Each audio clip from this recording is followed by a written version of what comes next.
Hello and welcome to the Soul-Led Career. My name is Marketa and I'm your host. I'm the person behind this channel, behind this podcast.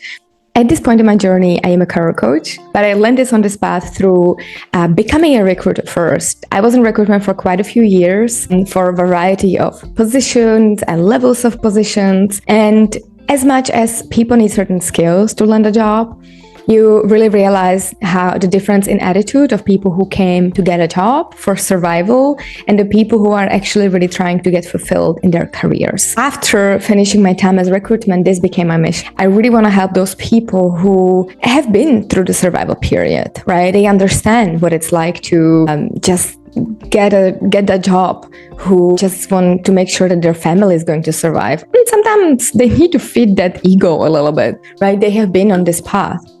But now they no longer want to just survive. They actually want to thrive.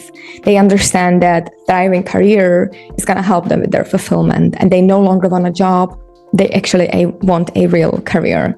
So I'm here for those of you who feel that way. If this is your cup of tea, please tune in, whether it is in this episode, in this video, or any other of my channel, and let's get in touch. Thank you so much for being here. I really appreciate you, and I cannot wait for us to get to know each other a little bit closer.